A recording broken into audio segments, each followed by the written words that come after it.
This video demonstrates a very simple control of a model railway by Arduino.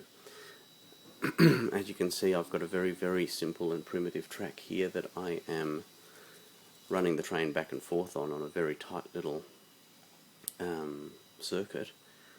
The basic way this works is that it's got a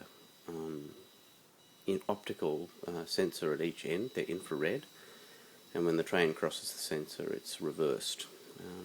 Now I'll show you a little bit of the detail, and if we dive down here, you can see the train is about to come back up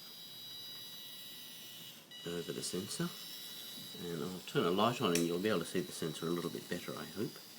There you go. Basically it's a reflector. It works on reflectance. It's actually a infrared transmitter and receiver pair. And now that I've shown you that, we'll dash back here to the actual circuit board and give you a look at that. Now I've actually got two Arduinos here. One's a 10.0 and the other one is the Arduino 2010. Very nice little pieces of hardware.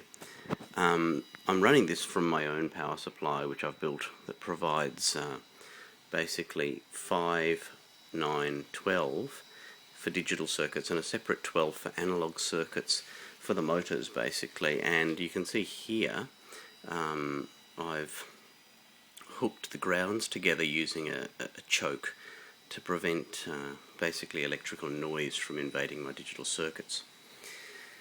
The Arduino here is basically a very simple circuit. I've used an L298 motor shield from DF Robot, and it's just got one of the motors running at the moment, and the grey and black wires are a separate 12 volt power supply, which you've seen already.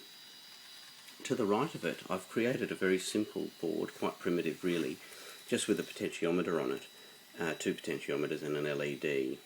The LED comes on if it's powered separately, but it isn't at the moment, through this little pair of plugged screw terminals. So speeding it up, you can see the trains going a bit faster there, and then slowing it down. So basically all that's doing is reading the resistance, the voltage actually, from a voltage divider, and using that to control the train's speed. And lastly, but not least, is the LCD panel. And I'm using a 4-wire LCD interface here. And basically what I'm going to show you now is the output. On the top left you can see the readings from the infrared reflection sensors there. And on the right is the speed setting, so you'll see as I increase the speed of the train, and that's scaled. They're all 16-bit values, 12-bit values, 10-bit values? 10 bits. And it goes from, in fact this one only goes from 0 to 255.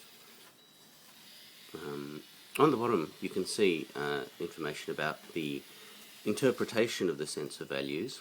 Bottom left shows you the most recent sensor to have fired, and the underscores are showing you when the sensor actually does fire. And you can see sensor 2 just went off, and now I'll show you as sensor 1 fires. There it goes.